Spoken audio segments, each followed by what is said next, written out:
मैं दिल्ली हूँ। मैंने देखा नृत्यांगना चकोरी का नृत्य और कवि चंद्रवर दाई द्वारा उसका वर्णन, और फिर चकोरी का अपने मुख से घूंघट हटाना। जब चकोरी पहुंची चंद्रवर दाई के पास कि वो उसे अपनी दासी बना ले क्योंकि वो शर्त हार गई, तो चंद्रवर दाई ने उसकी ये बात नहीं मानी और निर्णय छोड़ दिया महाराज पृथ्वीराज चौहान पर। महाराज पृथ्वीराज चौहान ने निर्णय दिया कि उन दोनों में से हारा तो कोई भी नहीं। चंदा और चकोरी तो एक दूसरे के लिए ही बने हैं। इधर साजिंदा राजक मल्लक पहुंचा कन्नौज दरबार में चकोरी का हाल सुनाने। फिर मैंने देखा कि भवानी सिंह की पत्नी महाराज पृथ्वीराज के सामने फरियाद लेकर आई कि वो और उसके पति जब विवाह करके लौट रहे थे तो उसके पति को महोबा के सैनिकों ने उससे छीन लिया। देख देख तो बचाओ!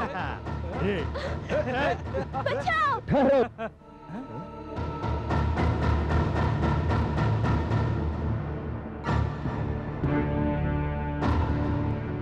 मैं महाराज पृथ्वीराज चौहान का अंगरक्षक हूँ। मेरा नाम भवानी सिंह है। तुम भी सैनिक नजर आते हो। एक स्त्री के साथ कैसा व्यवहार किया जाता है, क्या तुम्हारे राजा ने तुम्हें यह भी नहीं बताया? हमारे राजा ने जो हमें सिखाया है वो हम तुझे अभी बताते हैं। देख तेरे सामने तेरी स्त्री की क्या दशा करेंगे हम लोग।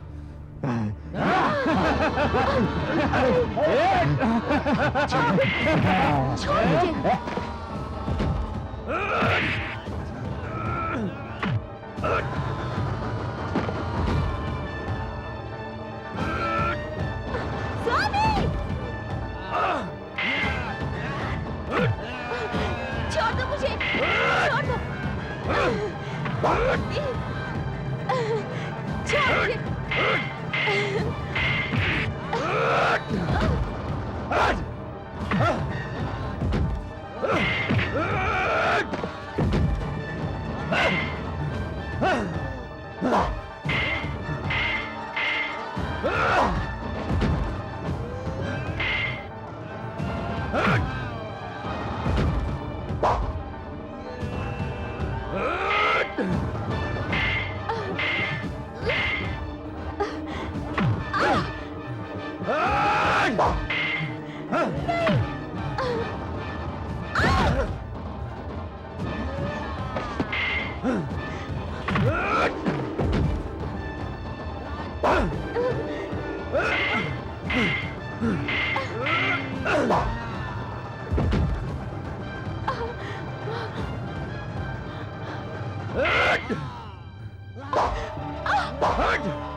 रूपकुंवर, अब तो बात शतरानी के सम्मान पर आ पड़ी है और हम रण छोड़कर यहाँ से भाग नहीं सकते। आप अपने सम्मान की रक्षा के लिए यहाँ से निकल जाइए और किसी भी तरह महाराज पृथ्वीराज चौहान तक पहुँचना है आपको। नहीं, मैं आपको इस हालत में अकेले छोड़कर नहीं जा सकती। शतरानी, आपको जाना ही होगा। हम अपनी आंखों के सामने आपका सम्मान लुटते नहीं देख सकते। आप तो जानती हैं, हम क्षत्रिय हैं। हम अपनी आन के लिए जीते हैं और अपनी आन के लिए मरते हैं। जाइए, ये हमारी आज्ञा है आपको। मैं अपने सम्मान की रक्षा खुद करूंगी, आप चिंता न कीजिए स्वामी। आप जाइए, हमें अपने प्राणों की नहीं, आपके सम्मान की चिंता है। जाइए, ये हमारी आज्ञा है। हाँ स्वामी, अगर जीवित न रहें तो स्वर्ग में मिलेंगे।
अब तुम हमारे बंदी हो। पृथ्वीराज चौहान का अंगरक्षक नहीं समझ पाए।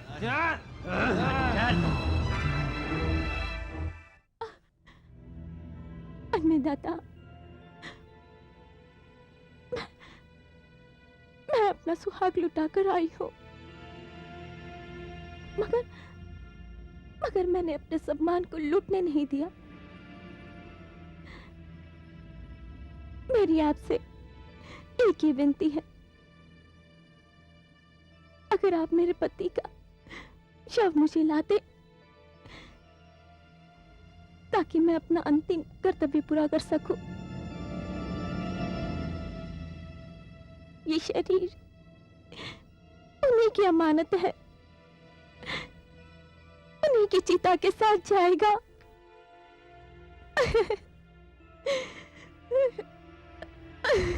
पितरानी मां की सौगंध, धरती के जिस हिस्से पर मेरे वफादार भवानी सिंह के लहू की बूंदें गिरी है,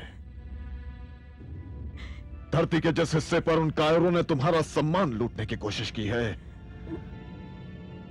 मैं धरती के उस हिस्से पर उनका लहू बहाकर ही इसका तर्पण करूंगा। बहन,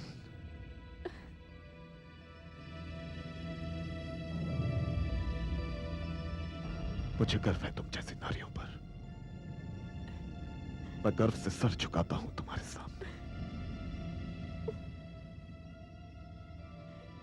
मैं लाऊंगा तुम्हारे पति का शव, और अगर ना ला सका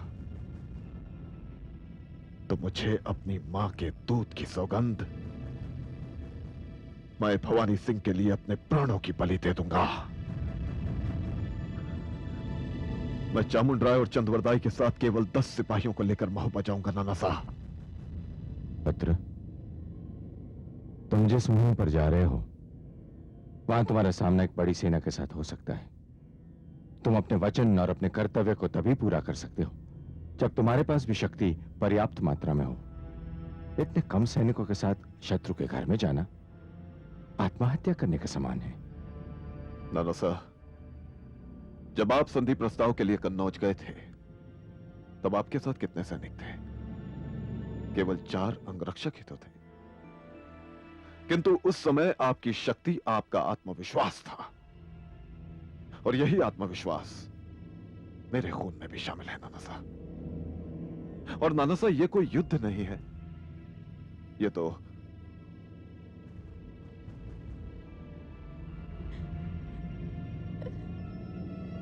एक भाई का कर्तव्य है, एक भाई का वचन है, एक भाई की प्रतिज्ञा है। और नाना साहब, एक भाई को अपनी प्रतिज्ञा पूरी करने के लिए किसी सेना की आवश्यकता नहीं होती।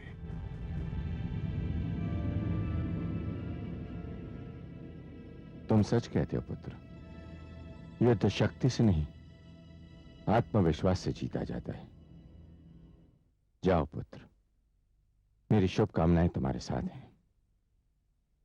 नाना साहब, जब तक मैं वापस नहीं आ जाता मेरी बहन रूप कुंवर आपकी सुरक्षा में रहेगी। अवश्य।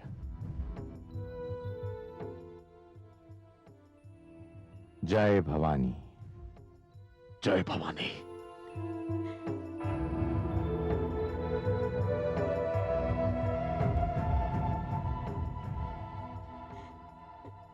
चिंता मत कर पुत्री,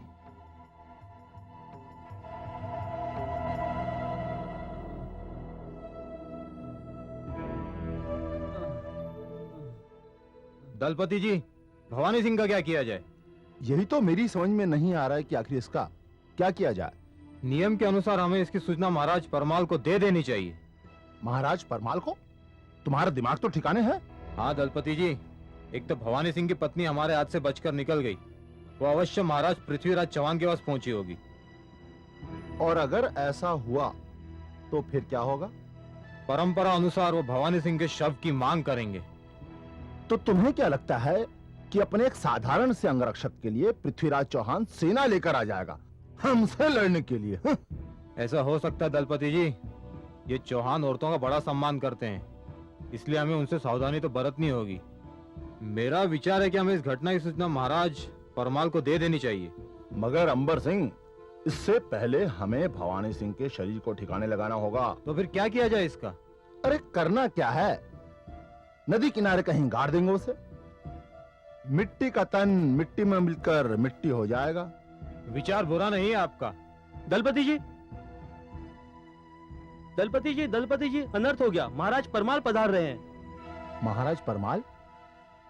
वो यहाँ कैसे आ सकते हैं? यहाँ उनका क्या काम? ये तो सीमा की एक छोटी सी चौकी है।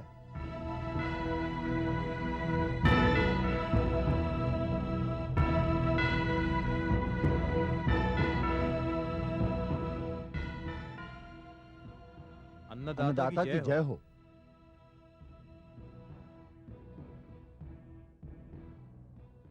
हमारे अचानक यहाँ आ जाने से आप लोगों की घबराहट स्वाभाविक है। हमें बिना सूचना दिए इसलिए आना पड़ा क्योंकि अब से कुछ देर बाद कन्नौज की राजकुमार यहाँ पधार रही हैं। उनके आने की सूचना भी हमें अचानक मिली। वो हमारे राज्य का भ्रमण करेंगी और हम उनका यहाँ स्वागत करेंगे, और उसके तुरंत बाद वो हमारे साथ हमारी राजधानी महोबा जाएंगे। दलपति उजागर सिंह, शीघ्र से शीघ्र आप उनके स्वागत का प्रबंध करें। जो आज्ञा अन्नदाता।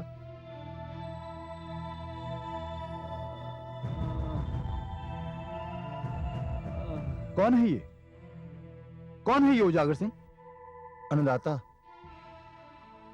बात ही कुछ चिंता की है। क्या बात है?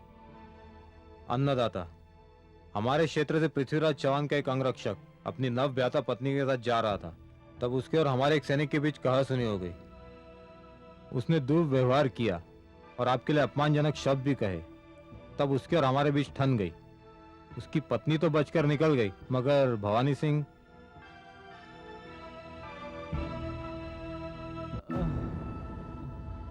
अब इसकी हालत कैसी है? महाराज, ये युद्ध में हमसे बुरी तरह से घायल हुआ है और इस समय अपने जीवन की अंतिम घड़ियां गिन रहा है। यदि आपकी आज्ञा हो तो। दलपति उजागर सिंह, बहुत बड़ी मूर्खता की है तुमने, जो इसकी पत्नी को इस तरह से यहां जाने दिया। यदि वो पृथ्वीराज चौहान से जा मिली तो इस साधारण सी बात बहुत बड़े विवाद का विषय बन सकती है। तो अब हमें क्या करना चाहिए अन्नदाता? जो भी करना है करो। अब से कुछ देर बाद राजकुमार यहां आने वाली है और हम नहीं चाहते कि उनकी यात्रा का आरंभ किसी अशुभ प्रसंग से हो। तो अन्नदाता, हम इसे मारकर इसका शव यहीं कहीं गाड़ देते हैं, क्योंकि अब चिता जाने का समय तो रहा नहीं हमारे पास। देखो, जो कुछ भी है उनके आने से पहले हो जाना चाहिए। जो आज्ञा अन्नदाता।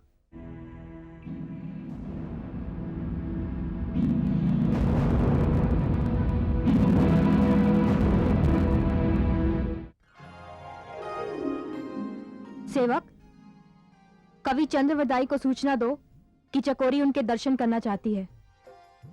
कविवर अपने कक्ष में नहीं है। क्या? अपने कक्ष में नहीं है? तो कहाँ है कविवर? वे किसी आवश्यक कार्य से रात्रि में ही चले गए। रात्रि में ही चले गए? मगर कहाँ? जी हाँ, महाराज पृथ्वीराज चौहान का आदेश आया था और उन्हें रात्रि में ही जाना पड़ा। रात्रि में पृथ्वीराज चौहान का आदेश? ये सूचना महत्वपूर्ण हो सकती है।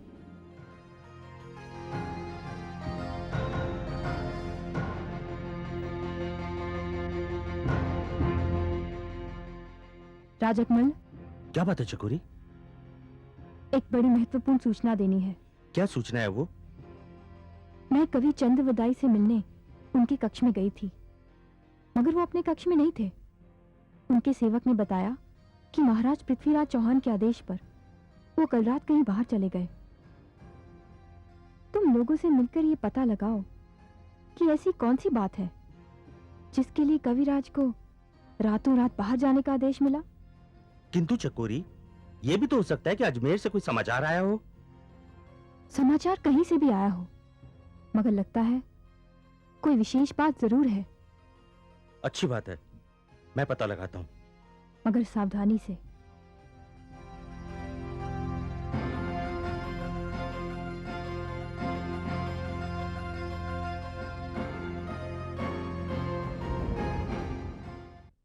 प्रभु, आपके पास अनगिनत कन्याएं योग्य वर मांगने आती हैं और आपकी कृपा से उन सबकी इच्छा पूरी हो जाती है। मैंने भी अपने लिए एक योग्य वर मांगा था और आपने उसे भी पूरा किया। प्रभु, मगर आज मैं एक ऐसी प्रार्थना लेकर आई हूं जो इससे पहले कभी किसी नारी ने नहीं की होगी। मैं अपने पति का शव मांगने आई हूं। प्रभु, महाराज पृथ्वीराज चौहान ने मुझे अपनी बहन मानकर मुझे मेरे पति का शव वापस लौटाने का वचन दिया है और इस वचन को पूरा करने के लिए वो किसी सेना के साथ नहीं, केवल 10 सैनिकों के साथ अपने प्राणों को संकट में डालकर दुश्मनों के क्षेत्र में गए हैं। वो केवल मेरे भाई ही नहीं प्रभु, इस राज्य के स्वामी भी हैं। यदि उन्हें कुछ हो गया तो अनंगपुर का सिंहासन सूना हो जाएगा, इस राज्य की प्रजा अनाथ हो जाएगी और इसका सारा दोष मेरे सर होगा प्रभु, मेरे सर ही होगा। आज एक अभागिन पत्नी और दुखियारी बहन झोली फैलाकर आपसे दया की भीख मांगती है। मुझे मेरे पति का शव और मेरे भाई को जीवित लौटा दो प्रभु, जीवित लौटा दो।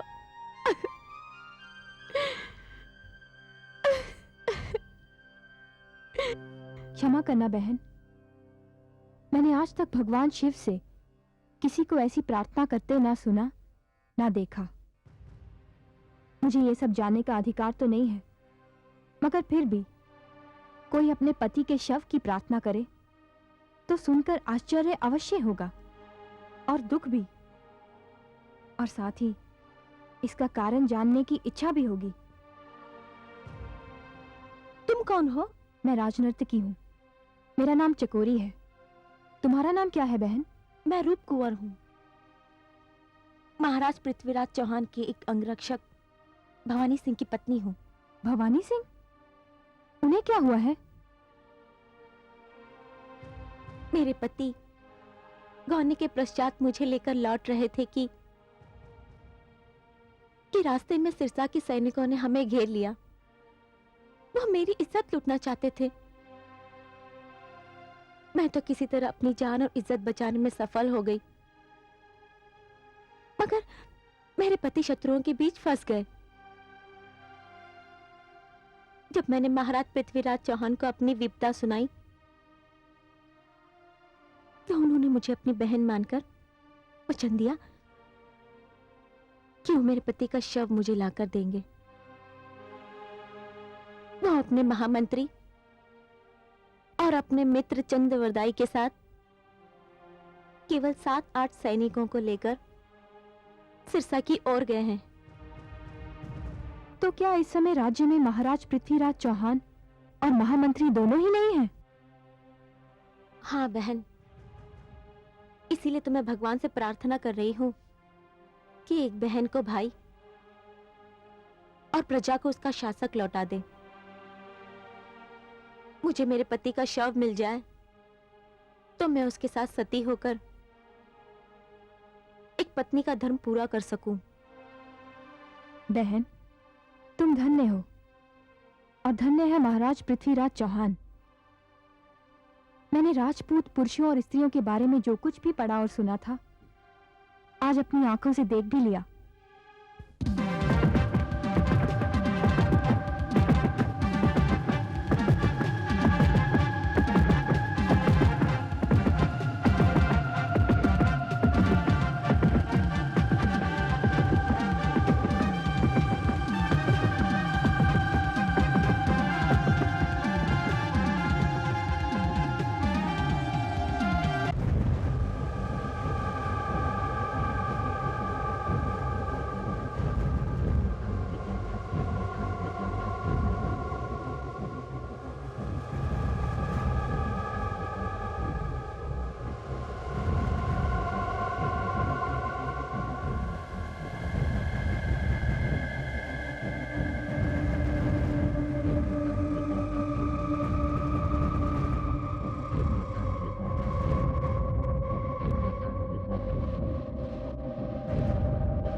मैंने चारों ओर से निरीक्षण कर लिया है। जी महाराज। हम लोग किले की पिछली तरफ से आक्रमण करेंगे। जो आज्ञा। आओ।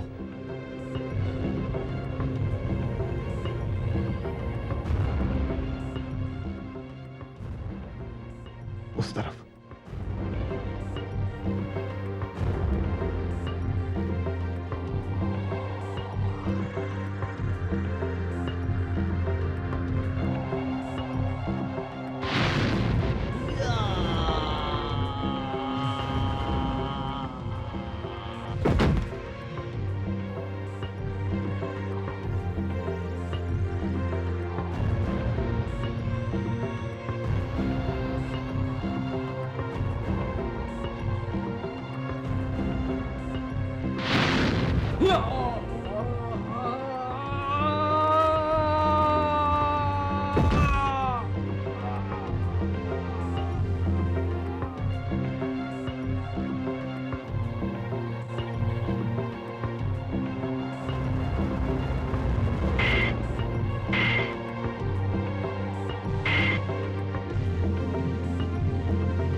ठहरो। सबसे पहले मैं जाऊंगा। नहीं महाराज, पहले मैं जाऊंगा। कहा ना सबसे पहले मैं जाऊंगा। ये कैसे मुमकिन है महाराज कि हमारे होते आप पहले जाएं?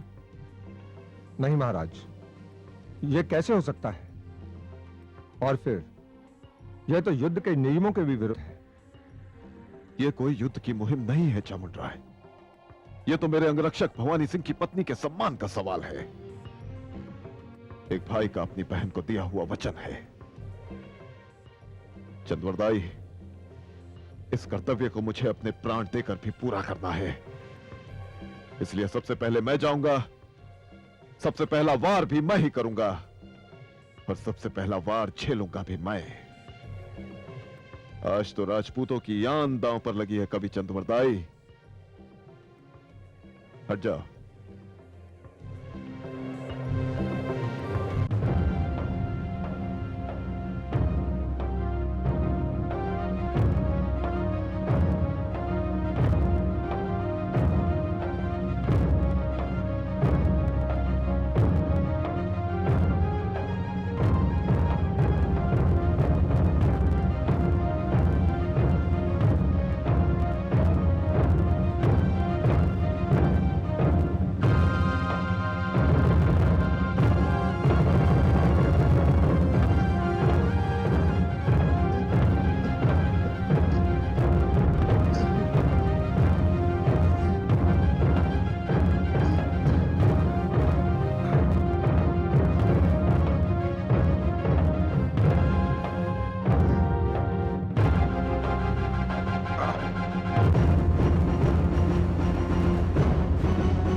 क्या भवानी सिंह, अब तो अगला जन्म लेना अपने अन्नदाता पृथ्वीराज चौहान की सेवा करने के लिए।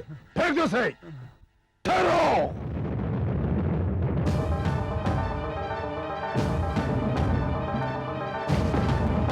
पृथ्वीराज चौहान? हाँ, मैं कायर भवानी सिंह तो इसी जन्म में अपने स्वामी की सेवा करेगा, मगर इस जन्म के बाद तेरा कोई दूसरा जन्म नहीं होगा।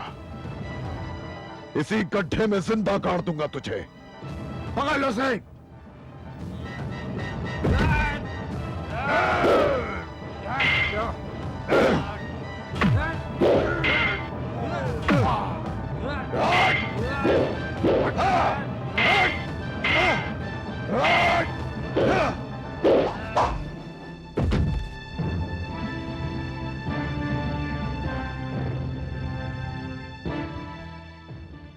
सैनिक,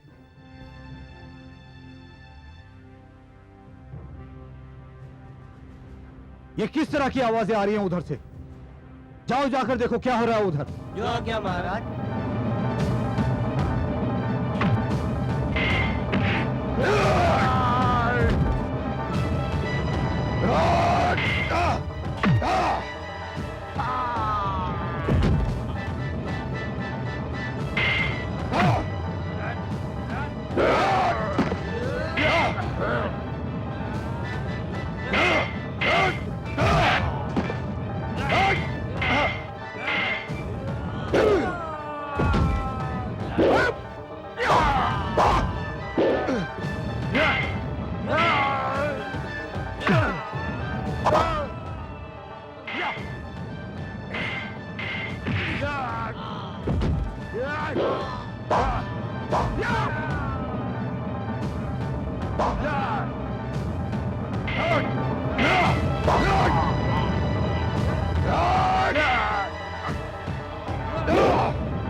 अरे ये तो महाराज पृथ्वीराज चौहान है। चलो।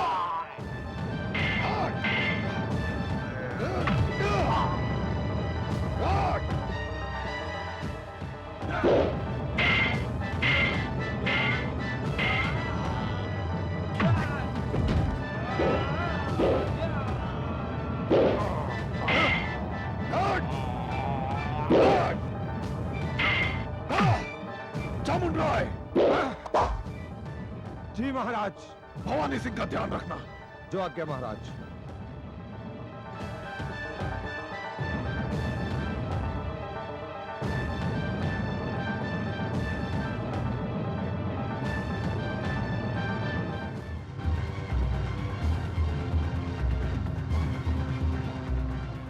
महाराज, क्या हुआ दलपति?